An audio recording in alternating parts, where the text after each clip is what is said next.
What's going on, guys? Welcome to another episode of the Pardon My Pancreas podcast. Now, this last week, we've had some interesting developments at the FTF Warrior HQ. And over the last week, I've had to do some insulin adjustments. We've had our sink that has a leak, and I had to kind of adjust some meals to balance around some working time.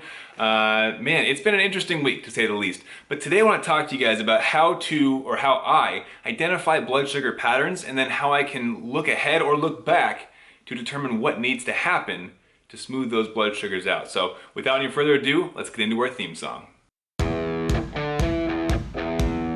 I've spent the last 10 years pushing the limits while identifying trends and patterns in my type 1 diabetes management. Follow along as I learn, apply, and share the fitness, nutrition, and lifestyle strategies that I've learned from diabetes experts around the world.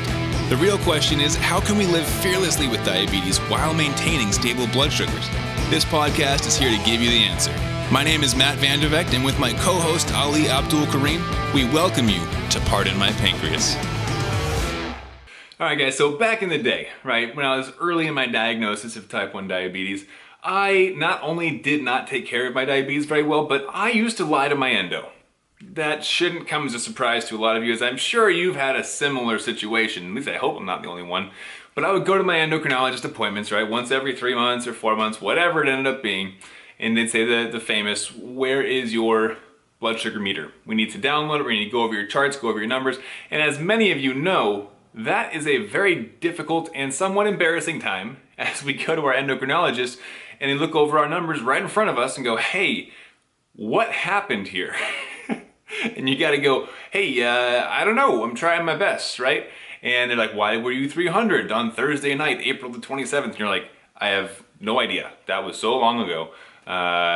What do you expect to, what do you want me to say? Like, and you kind of get stuck. You're like, I don't know what you're supposed to say in these situations, but I know I didn't do a great job. So am I being punished? And it just turns into this weird, awkward relationship where they feel like they're just looking down on you the whole time. Anyways, I used to lie to my endocrinologist because I didn't want to deal with that. So I'd go to my appointments and they'd say, all right, where's your blood sugar tester? And I'd say, oh, darn it, I forgot it. What do you know? And they're like, Matt, we need to download this data. You don't understand. We don't know how to help you if we can't see your blood sugars. And I'm like, yeah, I know. Guess I'll bring it next time. Jeez, gosh darn it. And then next time would come, right, 3 months later, hey Matt, where's your blood sugar tester? We'll just download that data real quick. And I'd say, oh, you know what? I lost it. Craziest thing happened. When in reality, guys, it was in my backpack. Like, it was 2 feet away, but I still would lie about it. And I just did not, there's two reasons why. One, I didn't want to be judged for my bad numbers. That was a big part of it. But two, I didn't want those bad numbers on my record. It felt like a report card. And I was like, I don't want people to know forever how bad my blood sugars have been. I'm not going to give that to you. Are you kidding me? And so I would lie about it. And as a result, they were not able to help me at that high caliber level that they should be able to, because I didn't give them the opportunity to look at my data, right? And I think that relationship can be improved, of course, if we have endocrinologists and doctors who are more understanding and a bit more forgiving, right? Where it's less of, you messed up, do better, and more of, oh man, did you have some pizza on this one? Like that must have been a good meal to shoot you up to 300. All right, so we're gonna try to improve a little bit. Maybe next time we aim for 250, all right, buddy? You know what I mean? So we can have that conversation change, but I think it's also important to take this into our own hands. And I have done the same over the years. Now my endocrinologist and I are cool. We're buddies, we're pals, and she has given me full reign over my diabetes control because she knows that I get it. I understand what I'm doing, but a lot of people don't feel that confidence or have not been given that power by their endocrinologist. And I want to give you a little bit of that power in yourself today. I want you to feel empowered to have a look at your own data. So step number 1 is going to be to document. And I know, oh Matt, that term sounds terrible. It sounds scientific and boring and I don't want to do it. I totally get it. Because not only are you testing your blood sugars in order to document, but you have to document. That sounds so boring, right? I know, I totally get it. Nobody wants to do that. Like, let's be real. No one wants to take the time to write their blood sugars down. I know that I didn't even want to do that, and I only did it because I was studying my blood sugars, right? I was researching and experimenting. That's why I documented. It wasn't fun for me, all right? At least I hope you don't think it was fun for me. That part is not fun. The finding patterns That part's fun because it finally makes sense and you can understand why your blood sugars did what they do, but you can't find the patterns if you don't take the time to document. Okay, so step number one is you do have to document. And now you might be thinking, Matt, okay, look, we got this trending journal right here, right? This thing is 3 months of documentation. Do I have to document for 3 months? Let's be real, I'm not gonna do that. Good news for you, all right? You don't have to do it for 3 months. In fact, you don't even have to do it for 1 month. I would recommend doing it for 1 week and seeing what you come across. Because I guarantee you, you will find some trends and patterns. But, and here's the part that I want to reach to you guys, it's not even a week long that you need to document for to find those trends and patterns. If you notice something happening consistently for 3 days or longer, that constitutes a pattern. That constitutes a trend in your blood sugar management where you may be able to take a deeper look and potentially change some settings, whether it's in your insulin or your exercise or your pre-bolus or your hydration, whatever it is. 3 days seems to be that magic number. So I'm gonna pull this out and read to you a small piece of the trending journal, all right? So inside the trending journal, we got the introduction where I go over fitness, nutrition, mindset, diabetes management. I'm gonna read to you guys a piece of the trends and patterns, all right? So here we go. I've been told that 3 days of relatively similar data, i.e. seeing high blood sugars in the morning for 3 days straight, is a good indicator that you found a trend. 3 is the magic number that should raise suspicions that something is up. However, 3 days of data only works if you've been able to keep all or most of the other variables like sleep, workouts, meals, medication, etc. constant. I'm gonna pause there for a second. How many of you have kept everything constant for the last 3 days, let alone 2 days, right? Keeping things constant does take awareness. You have to purposefully keep things constant. It's usually not an accident to keep the same schedule, right? I mean, at least for me, I have to consciously choose, I am going to test this theory out, this blood sugar, this pattern. I'm choosing to keep things constant. Usually you wanna have your own schedule and just do whatever you want. So keeping things constant, that's gonna be a huge piece of the puzzle for testing for trends and patterns, okay? And you don't have to do it forever, okay? It's for these 3 days. If you notice wacky blood sugars during every day, yet you change your schedule, your activity levels, your types of foods, and other variables, then you'll have a rough time isolating the other areas that might be causing fluctuations in your blood sugars. You do not have to keep everything consistent indefinitely, there it is.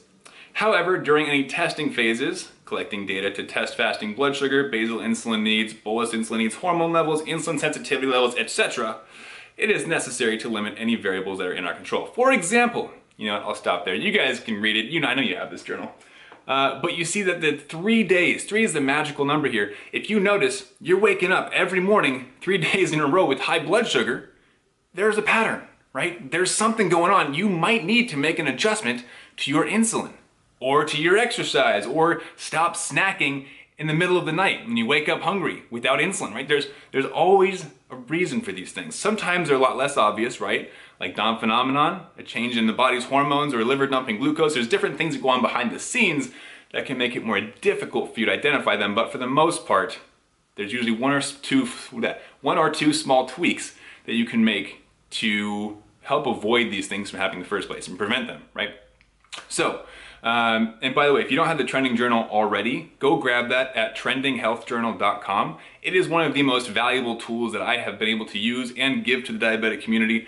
It's fantastic. Like I mentioned, it has a couple chapters in the beginning on fitness, how it affects blood sugars, nutrition and blood sugars, and diabetes management and mindset and all that great stuff. There's chapters on that, and then it leads into a 3-month journal. But again, you're not meant to fill it out 3 months every single day in a row. I haven't even done that. Right? That's a lot of documenting. What you want to use it for is testing phases, looking for trends and patterns. That's why it's called trending. You're trying to identify the trends and patterns in your diabetes management that need change. That way you can help prevent things from happening in the first place and stop going on those roller coaster days where you start high and then you go low because you have too much insulin, then you overcorrect at lunch because you feel low and terrible, and then you go way high again. It's just all day long, up and down. The Trending Health Journal helps you to identify these patterns and trends so that you can avoid that mess in the first place, okay? So if you don't have it yet, go to trendinghealthjournal.com, grab your copy ASAP. It's gonna be a game changer, I guarantee. This is the exact system that I use when I was experimenting and going through all my different phases.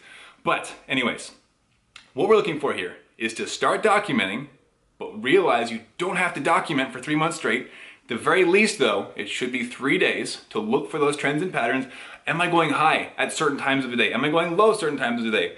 What am I noticing after certain meals or after certain exercises, right? This journal helps you to identify that. And I want you to find those trends and patterns. I guarantee you it will improve your overall quality of life because it takes a lot of your attention away from diabetes because you're not worried about it all the time, right? And you're able to focus more of your attention on enjoying life. So, document. Make sure you document for at least 3 days, sometimes up to a week can be helpful to really figure out what your blood sugars are doing and find those trends and patterns. It helps so much to see it laid out in front of you, right?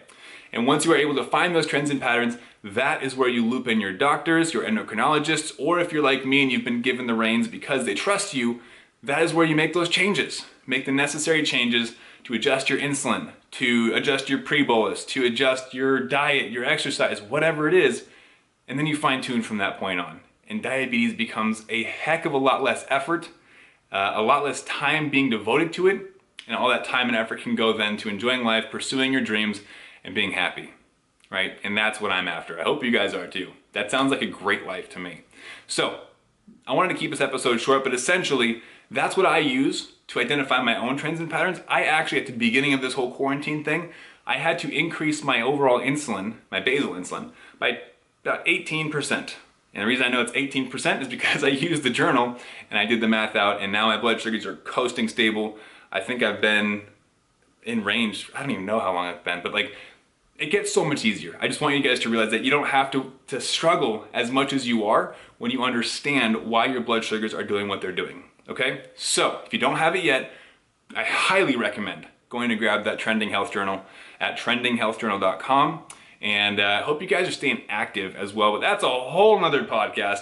Maybe we'll hit that one next week. All right, guys. Hope you're having an amazing day. Having some stable blood sugars, and just enjoying your time while you're in this new atmosphere of whatever we're calling this. I don't even know. Stay at home, quarantine, social distancing. There's so many different names for it, but try to find the silver lining, right? All right, last time, go to trendinghealthjournal.com, grab the Trending Health Journal, and I will see you guys in the next episode. Keep up the fight.